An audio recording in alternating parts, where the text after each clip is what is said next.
جب وہ غزوہ تبوک سے پیچھے رہ گئے. یہ ان کا بیٹا ہے عبداللہ، وہ اس حدیث کو بیان کرتا ہے.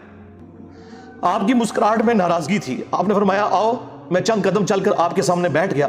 آپ نے مجھ سے دریافت کیا کہ تم غزوہ میں کیوں شریک نہیں ہوئے. اب میرے بھائیوں وہ حدیث میں آپ کو ورڈ بائی ورڈ پڑھ کے سناتا ہوں جو بخاری اور مسلم دونوں میں موجود ہے. سورہ توبہ کی آیت نمبر 118 کے کانٹیکسٹ میں کعب بن مالک کی توبہ کا بیان یہ صحیح بخاری میں باقاعدہ امام بخاری نے باب باندھا ہے، اور اس حدیث کا انٹرنیشنل نمبر ہے 4418، اور یہ حدیث مسلم میں بھی ہے 7016. ورڈ بائی ورڈ میں یہ حدیث بیان کروں گا کیونکہ اس کی رکت اسی میں ہے کہ میں اسے لفظ با لفظ بیان کروں. آپ اس تکلیف کا احساس کریں جس سے کعب بن مالک گزرے اور پھر الٹیمیٹلی ان کی توبہ قبول ہوئی، اور ایسی توبہ قبول ہوئی کہ قیامت تک قرآن میں ان کی توبہ کا ذکر ہے کہ اللہ نے قبول کی، اور اس کی وجہ سے اس سورت کا نام سورہ توبہ ہے. جب وہ غزوہ تبوک سے پیچھے رہ گئے. یہ ان کا بیٹا ہے عبداللہ، وہ اس حدیث کو بیان کرتا ہے. امام بخاری نے چند واسطوں سے ان کے بیٹے سے یہ حدیث لی ہے. وہ عبداللہ اور اس بیٹے کا ذکر امام بخاری نے کیا کہ جب کعب رضی اللہ تعالیٰ عنہ نابینا ہو گئے تو ان کے بیٹوں میں سے عبداللہ ہی تھا جو ان کو راستے میں پکڑ کر چلایا کرتا تھا، مسجد تک لے جاتا تھا. وہ عبداللہ بیان کرتا ہے کہ میں نے اپنے والد کعب بن مالک سے ان کے غزوہ تبوک میں شریک نہ ہو سکنے کا واقعہ سنا تو انہوں نے بتایا کہ غزوہ تبوک کے سوا اور کسی غزوہ میں ایسا نہیں ہوا تھا کہ میں رسول اللہ کے ساتھ شریک نہ ہوا ہوں. البتہ غزوہ بدر میں بھی میں شریک نہ ہو سکا، لیکن جو لوگ غزوہ بدر میں شریک نہیں ہو سکے ان کے متعلق آپ صلی اللہ علیہ وآلہ وسلم نے کسی قسم کی ناراضگی کا اظہار نہیں فرمایا تھا کیونکہ وہ آپشنل تھا. وہ اب ذکر بھی آ رہا ہے کیونکہ آپ صلی اللہ علیہ وآلہ وسلم اس موقع پر صرف قریش کے قافلے کی تلاش میں نکلے تھے، لیکن راستے میں اللہ تعالیٰ کے حکم سے کسی پہلی تیاری کے باوجود اللہ تعالیٰ نے ان کو دشمنوں کے ساتھ ٹکروا دیا. وہ موجزانہ طور پہ ہوا تھا کیونکہ وہ بدر کے لیے نکلے، ورنہ تو یہ بھی ساتھ شامل ہوتے. میں لیلہ عقبہ میں رسول اللہ کی خدمت میں حاضر ہوا تھا، یعنی وہ مدینہ کے لیے جو ہجرت کے لیے جن چند ساتھیوں نے انصار مدینہ نے راہ ہموار کی تھی ان میں یہ شامل تھے، جو نبی الاسلام کی زندگی کا ایک ٹرننگ پوائنٹ تھا، ایک الٹرنیٹو بیس مل گیا. تو کہتے ہیں میں اس رات موجود تھا. یہ وہی رات ہے جس میں ہم نے مکہ میں اسلام کے لیے عہد کیا تھا، اور مجھے تو یہ غزوہ بدر سے بھی زیادہ عزیز ہے. اگرچہ بدر کا لوگوں کی زبانوں پر چرچا زیادہ ہے، میرا واقعہ یہ ہے کہ میں اپنی زندگی میں کبھی اتنا قوی اور اتنا صاحب مال نہیں ہوا تھا جتنا غزوہ تبوک کے موقع پر، جبکہ میں آپ صلی اللہ علیہ وآلہ وسلم کے ساتھ تبوک کے غزوے میں شریک نہ ہو سکا. خدا کی قسم اس سے پہلے کبھی میرے پاس 2 اونٹ بھی جمع نہیں ہوئے تھے، لیکن اس موقع پر میرے پاس 2 اونٹ تھے. آپ صلی اللہ علیہ وآلہ وسلم جب کسی غزوے کے لیے تشریف لے جاتے تو آپ ذو معنی الفاظ استعمال کیا کرتے تھے، یعنی کوڈ ورڈز جن کے 2 معنی بنتے ہیں. وہ بخاری مسلم میں آیا کہ نبی الاسلام کہتے تھے کل ہم مشرق کی طرف جائیں گے، اور صحابہ کہتے ہیں ہم سمجھتے تھے کہ ہم نے مغرب کی طرف جانا ہے تاکہ جو منافقین ہیں وہ ہماری خبر لیک نہ کر سکیں. لیکن غزوہ تبوک وہ موقع تھا کہ گرمی بڑی سخت تھی، سفر بہت لمبا تھا، ریگستانی سفر تھا، اور دشمن کی فوج بھی کثرت سے تھی. رومن امپائر 700 کلومیٹر ریگستانی سفر، تمام مشکلات سامنے تھیں. اس لیے آپ صلی اللہ علیہ وآلہ وسلم نے مسلمانوں سے اس غزوے کے متعلق بہت تفصیل کے ساتھ بتا دیا تھا. یعنی یہ ظاہر ایک مشکل وقت تھا تو حضور نے کھول کے بیان کیا کہ بھائی ادھر ہی جا رہے ہیں، تاکہ اس کے مطابق پوری طرح تیاری کر لیں. چنانچہ آپ صلی اللہ علیہ وآلہ وسلم نے اس کی سمت بھی نشاندہی کر دی جدھر سے آپ کے جانے کا ارادہ تھا. مسلمان بھی آپ علیہ السلام کے ساتھ بہت زیادہ تھے، اتنے کہ کسی رجسٹر میں سب کے ناموں کا لکھنا بہت مشکل تھا. کعب کہتے ہیں کہ کوئی بھی شخص اگر اس غزوے میں شریک نہ ہونا چاہتا تو وہ خیال کر سکتا تھا کہ اس کی غیر حاضری کا کسی کو پتہ نہیں چلے گا سوائے اس کے کہ اس کے متعلق وحی نازل ہو. تو حضرت کعب کا کیا عقیدہ تھا کہ نبی الاسلام ان کے صحابہ کے پاس علم غیب نہیں تھا جب تک کہ اللہ تعالیٰ وحی کے ذریعے نہ بتا دے. ایسے میں بولا کہ نہ بولا، میرے نبی سا ہے ہی کوئی نہیں، تیرے بابے تھے شاہی کوئی نہیں. اور یہ عقیدہ صحابہ کا کہ علم غیب یہ ہے کہ اللہ بتائے. آپ صلی اللہ علیہ وآلہ وسلم جب اس غزوے کے لیے تشریف لے جا رہے تھے تو پھل پکنے کا زمانہ تھا اور سایہ میں بیٹھ کر لوگ آرام کرتے تھے. اچھا دیکھیں اللہ کی نمائش کہ پھل پک کے تیار ہو جائے تو آپ نے ٹائملی اتارنا ہے، اگر آپ نے نہیں اتارا تو وہ تو آپ کی پورے سال کی اکانومی اس سے وابستہ ہے. اللہ نے عین اس ٹائم پہ آزما لیا کہ ٹھیک ہے اب تم نبی کے ساتھ جاؤ. اب بعد میں بھی بھوک نظر آ رہی ہے. کہتے ہیں لوگ بیٹھ کے نا چوراہوں پہ یہی باتیں کرتے تھے. آپ صلی اللہ علیہ وآلہ وسلم بھی تیاریوں میں مصروف تھے اور آپ کے ساتھ مسلمان بھی، لیکن میں روزانہ سوچا کرتا تھا کہ کل سے میں بھی تیاری کروں گا. وہی جو آج کہتے ہیں نہیں کل تو انشاءاللہ داڑھی بھی رکھ لینی ہے، بس میرے بچیوں کے ہاتھ پیلے ہو جائے تو میں تو مسجد میں بیٹھا رہوں گا. یہ وہی چیز ہے، یہ ہر انسان پہ اسے طول عمل کہتے ہیں، لمبی امیدیں لگانا. میں روزانہ اسے ٹالتا رہا، مجھے اس کا یقین تھا کہ میں تیاری کر لوں گا، مجھے آسانیاں میسر تھی. یوں ہی وقت گزرتا رہا اور آخر لوگوں نے اپنی تیاریاں بھی مکمل کر لیں اور آپ صلی اللہ علیہ وآلہ وسلم مسلمانوں کو ساتھ لے کر روانہ بھی ہو گئے. اس وقت تک میں نے کوئی تیاری نہیں کی تھی. اس موقع پر میں نے اپنے دل کو یہی سمجھایا کل یا پرسوں تک تیاری کر لوں گا، پھر لشکر سے تیزی سے جا کر مل جاؤں گا. کوچ کے بعد دوسرے دن بھی میں نے تیاری کے لیے سوچا لیکن کچھ نہ ہو سکی. پھر تیسرے دن سوچا اور اس دن بھی کوئی تیاری نہ ہو سکی، اور یوں وقت گزرتا گیا اور اسلامی لشکر بہت آگے بڑھ گیا. غزوہ میں میرے شرکت کے لیے بات اب دور کی بات ہوگی، اور میں یہی ارادہ کرتا رہا کہ یہاں سے چل کر اب ان تک نہیں پہنچ سکتا۔ تھیندے تھیندے تھی گیا۔ کاش میں نے ایسا کر لیا ہوتا، لیکن یہ میرے نصیب میں نہیں تھا۔ اچھا، جرم ہو جانے کے بعد آپ یہ کہہ سکتے ہیں میری تقدیر میں یہ لکھا تھا، پہلے نہیں۔ وہ تو پھر اللہ پہ آپ بہتان مان دیں گے نا کہ میں نماز اس لیے نہیں پڑھ رہا کہ اللہ نے میرا مقدر کیا کہ میں اگلی نماز نہ پڑھوں، نہ۔ ہاں، بعد میں آپ کہہ سکتے ہیں کہ میری تقدیر میں لکھا تھا کہ میں اتنا بدبخت ہوں کہ میں نماز چھوڑوں گا، اور وہ چھوڑوں گا اپنی مرضی سے، اللہ نے تو اپنے علم سے فورس ہی کیا۔ آپ صلی اللہ علیہ وسلم کے تشریف لے جانے کے بعد جب میں باہر نکلتا تو مجھے بڑا دکھ ہوتا، کیونکہ یا تو وہ لوگ نظر آتے تھے جن کے چہروں سے نفاق ٹپکتا تھا، ہاں، اب پیچھے رہنے والے تو وہ تھے جو ہے ہی منافقین تھے شکلوں سے، ٹھیک ہے، یا پھر وہ لوگ تھے جنہیں اللہ نے معذور اور ضعیف قرار دے کر معاف کر دیا تھا۔ وہ سورہ توبہ میں 92 نمبر آیت میں گزرا ہے نا کہ وہ لوگ پھر رسول اللہ سے اس حال میں واپس ہوتے ہیں کہ ان کی آنکھیں آنسوؤں سے تر ہوتی ہیں کہ نہ حضور انہیں کوئی سواری دے سکتے ہیں، غریب لوگ ہیں، اور وہ لوگ بھی جو مریض ہیں ان کو اللہ تعالیٰ نے اس حوالے سے چھٹکارا دے دیا۔ آپ صلی اللہ علیہ وسلم نے میرے بارے میں کسی سے کچھ نہیں پوچھا، لیکن جب آپ تبوک پر پہنچے تو وہی ایک مجلس میں آپ نے دریافت کیا کہ کعب نے کیا کیا۔ اب نظروں میں تو تھا رانی، خاص بندے جو ہوتے ہیں وہ نظروں میں تو ہوتے ہیں، یعنی یہ تو ایکسپیکٹ ہی نہیں نہ کیا جا سکتا کہ مین ٹیم ممبر پیچھے رہ جائے، تو اس سے نہ لگائے کہ حضرت کعب بن مالک کو چھوٹے بندے نہیں تھے۔ بنو سلمہ کے ایک صاحب نے کہا یا رسول اللہ اس کے غرور نے اسے آنے نہیں دیا۔ اس پر حضرت معاذ ابن جبل بولے تم نے بری بات کہی یا رسول اللہ، خدا کی قسم ہمیں ان کے متعلق خیر کے سوا کچھ معلوم نہیں۔ تو نبی علیہ السلام نے اس کے جواب میں کچھ نہیں فرمایا۔ دیکھیں انہوں نے پوری رپورٹ لی ہے پیچھے سے کہ کیا کچھ ہوتا رہا وہاں۔ اب حضور نے کوئی ورڈنگ دی، ظاہر ہے نبی علیہ السلام کو بھی غصہ تھا۔ کعب بن مالک رضی اللہ تعالیٰ نے بیان کیا کہ جب مجھے معلوم ہوا کہ نبی علیہ السلام واپس تشریف لا رہے ہیں تو اب مجھ پر فکر سوار ہونے لگی، اور میرا ذہن کوئی ایسا جھوٹا بہانہ تلاش کرنے لگا جس سے میں کل حضرت کی ناراضگی سے بچ سکوں۔ دیکھیں وہ بھی عام انسان تھے، اتنے اولو العزم صحابہ، لیکن ظاہر نفس تو ہر بندے کے ساتھ لگا ہے، وہ بھی سوچ رہے ہیں کہ یار چلو میں بہانہ کر لوں گا، کوئی مجبوری تھی۔ اپنے گھر کے ہر عقل مند آدمی سے اس کے متعلق میں نے مشورہ بھی کی، لیکن جب مجھے معلوم ہوا کہ نبی علیہ السلام مدینے سے بالکل قریب آ چکے ہیں تو غلط خیالات میرے ذہن سے بالکل نکل گئے، اور مجھے یقین ہو گیا کہ اس معاملے میں میں جھوٹ بول کر اپنے آپ کو کسی طرح محفوظ نہیں کر سکتا۔ چنانچہ میں نے سچی بات کہنے کا پختہ ارادہ کر لیا۔ صبح کے وقت حضرت جب تشریف لائے تو آپ صلی اللہ علیہ وسلم جب کسی سفر سے واپس آتے تھے تو آپ کی یہ مبارک عادت تھی کہ پہلے مسجد میں تشریف لے جا کر 2 رکعت نوافل پڑھتے، پھر لوگوں کے ساتھ مجلس میں بیٹھتے۔ جب آپ اس عمل سے فارغ ہو چکے تو آپ کی خدمت میں لوگ آنے لگے جو غزوہ میں شریک نہیں ہوئے تھے، اور قسم کھا کھا کر اپنے عذر بیان کرنے لگے، اور ایسے لوگوں کی تعداد 80 کے قریب تھی، یعنی 80 لوگ ایسے تھے جو جھوٹے بہانے لگا رہے تھے۔ آپ صلی اللہ علیہ وآلہ وسلم نے ان کے ظاہر کو قبول فرما لیا اور ان سے دوبارہ سے عہد بھی لے لیا، ان کے لیے دعائیں مغفرت بھی کی۔ دیکھو جی، آپ لوگ تو کہتے ہیں کہ بزرگ دعا کر دیں، حضور نے بھی دعائیں مغفرت کر دی ہے، لیکن اللہ نے کراس پھیر دیا ہے۔ ہاں، یہ ذہن میں رکھیں، آپ نے بہانہ بھی قبول کر لیا، دوبارہ سے بیعت بھی کر لی، چلو تجدید عہد بھی ہو گیا جی، اگر بیعت ٹوٹ گئی تو دوبارہ ہو گئی، اور دعا بھی کر دی، اور ان کے باطن کو اللہ کے سپرد کر دیا۔ کیا بات ہے جی، یہ میرے نبی کا ہی ذکر ہے جی، شکلوں سے بھی پہچان لیا ہے، صحابہ اگر پہچانے کا باطن کا معاملہ اللہ جانے، اس کے بندے جانے۔ اس کے بعد میں حاضر ہوا، میں نے سلام کیا تو آپ علیہ السلام مسکرائے، آپ کی مسکراہٹ میں ناراضگی تھی۔ آپ نے فرمایا آؤ، میں چند قدم چل کر آپ کے سامنے بیٹھ گیا۔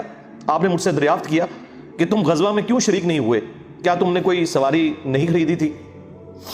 میں نے عرض کیا میرے پاس سواری موجود تھی، اللہ کی قسم اگر میں آپ کے سوا کسی دنیا دار شخص کے سامنے آج بیٹھا ہوتا تو کوئی نہ کوئی بہانہ کر لیتا اور اس کی ناراضگی سے بچ جاتا۔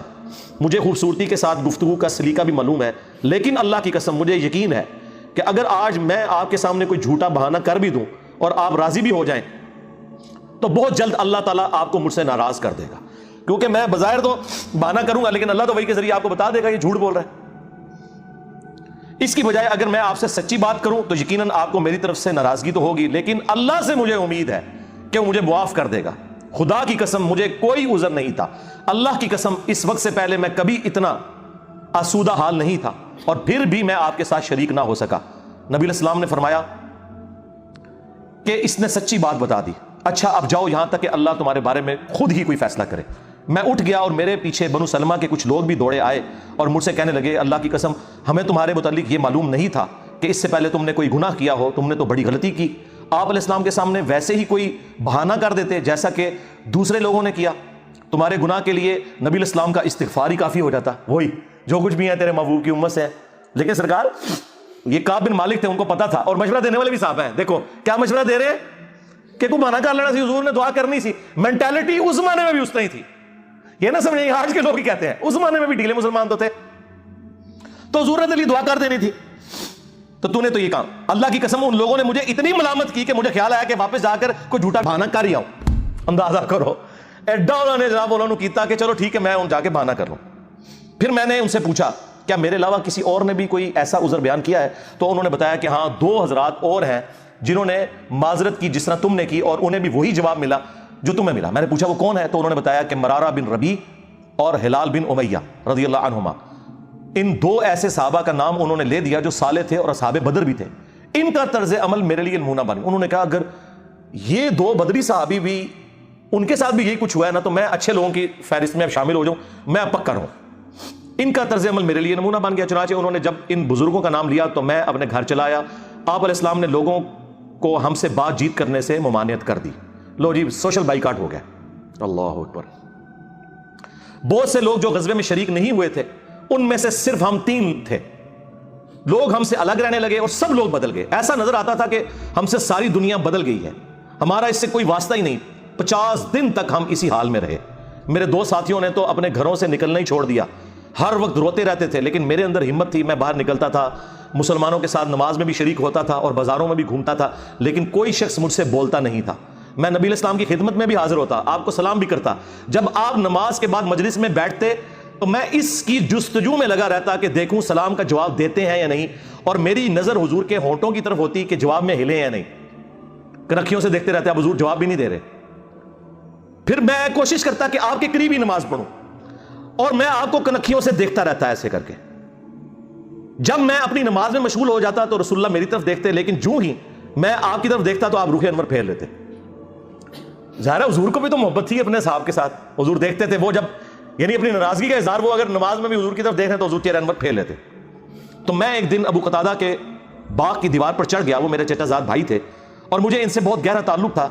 میں نے انہیں سلام کیا, لیکن اللہ کی قسم انہوں نے بھی میرے سلام کا جواب نہیں دیا. میں نے کہا ابو قتادہ تمہیں اللہ کی قسم کیا تم نہیں جانتے کہ اللہ اور اس کا رسول سے مجھے کتنی محبت ہے؟ انہوں نے کوئی جواب نہیں دیا. میں نے دوبارہ ان سے یہی سوال کیا, اللہ کی قسم دے کر پوچھا, لیکن وہ پھر بھی خاموش رہے. میں نے پھر اللہ کا واسطہ دے کر ان سے سوال کیا. اس مرتبہ انہوں نے صرف اتنا کہا, اللہ اور اس کا رسول زیادہ بہتر جانتے ہیں.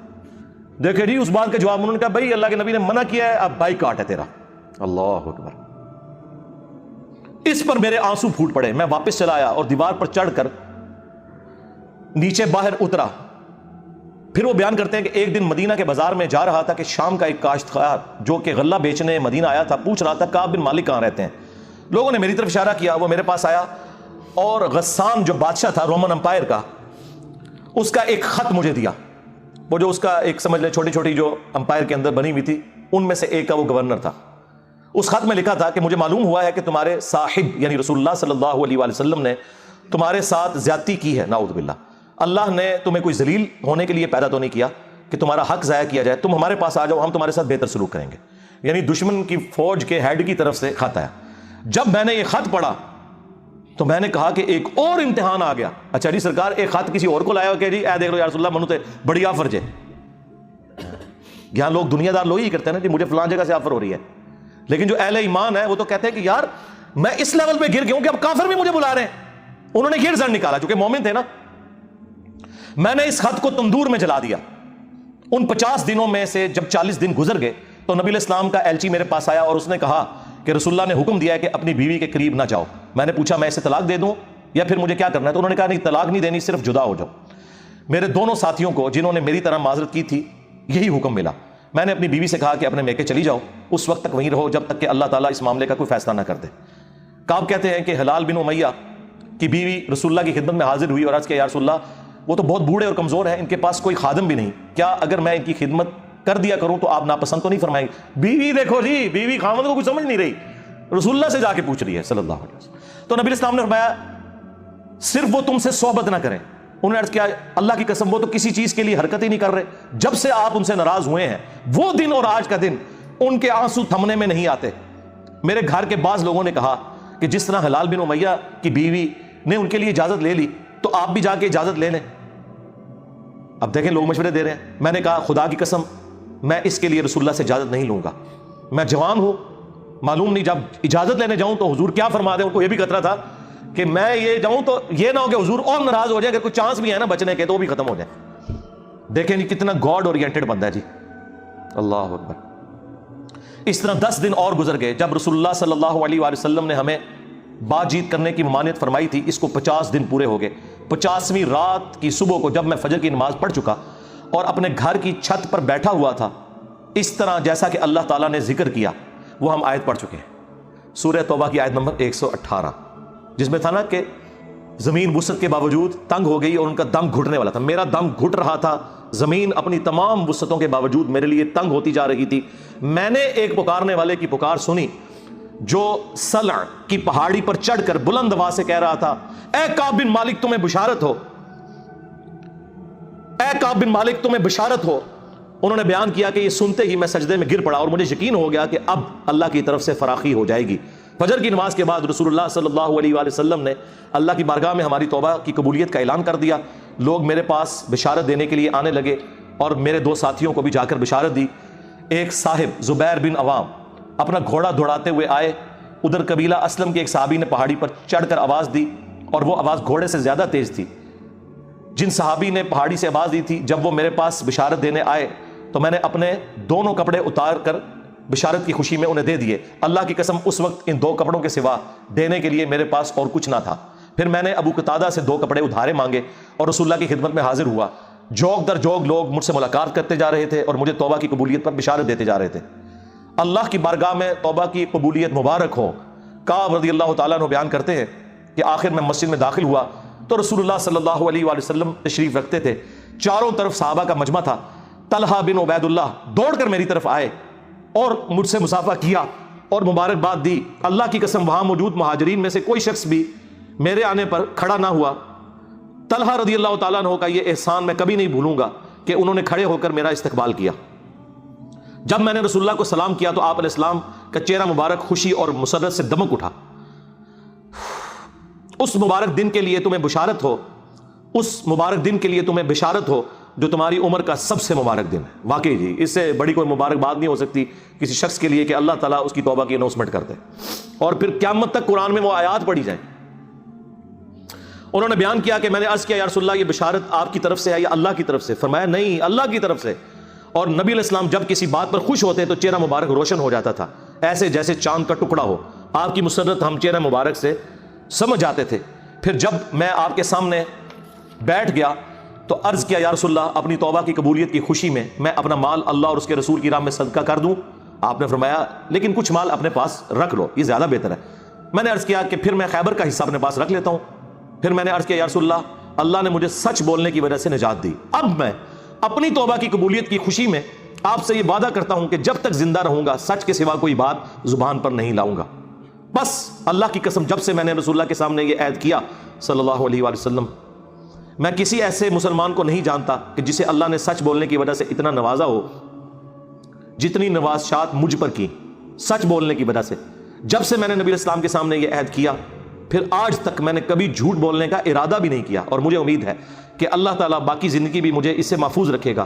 اور اللہ نے اپنے رسول پر آیت نازل کی اور وہی آیت نمبر 118 اور 119 نمبر، یقیناً اللہ تعالیٰ نے نبی مہاجرین و انصار کی توبہ قبول کی اور پھر وَكُونُوا مَعَ الصَّادِقِينَ تک۔ خدا کی قسم اللہ تعالیٰ کی طرف سے اسلام کے لیے ہدایت کے بعد میری نظر میں رسول اللہ کے سامنے سچ بولنے سے بڑھ کر اللہ کا مجھ پر کوئی اور انعام نہیں ہوا کہ میں نے جھوٹ نہیں بولا اور اس طرح اپنے آپ کو ہلاکت سے بچا لیا۔ جیسا کہ جھوٹ بولنے والے ہلاک ہوئے، نزول وحی کے زمانے میں جھوٹ بولنے والوں پر اللہ تعالیٰ نے اتنی شدید وعید فرمائی جتنی شدید وعید کسی اور کے لیے نہیں تھی۔ اور وہ سورہ التوبہ کی آیت نمبر 96 کا انہوں نے پھر یہاں پہ حوالہ دیا کہ ان قریب جب تم اے نبی واپس جاؤ گے تو یہ جھوٹے بہانے کریں گے اور اگر تم ان سے راضی بھی ہو جاؤ اللہ تعالیٰ ان سے راضی نہیں ہوگا۔ کعب کہتے ہیں کہ چنانچہ ہم 3 ان لوگوں کے معاملے سے جدا رہے جنہوں نے رسول اللہ کے سامنے جھوٹی قسمیں کھائی تھیں اور آپ نے ان کی بات مان بھی لی تھی اور ان سے بیعت بھی لے لی اور ان کے لیے دعائے مغفرت بھی کی۔ ہمارا معاملہ رسول اللہ نے چھوڑ دیا اور اللہ نے خود اس کا فیصلہ کیا اور پھر اللہ تعالیٰ نے یہ آیت نازل کی جو ہم نے یہ پڑھی سورہ التوبہ کی آیت نمبر 118 وَعَلَى الثَّلَاثَةِ الَّذِينَ خُلِّفُوا حَتَّى إِذَا ضَاقَتْ عَلَيْهِمُ الْأَرْضُ بما رحبت وضاقت علیہم انفسهم وظنوا ان لا ملجأ من اللہ الا الیہ ثم تاب علیہم لیتوبوا ان اللہ هو التواب الرحیم.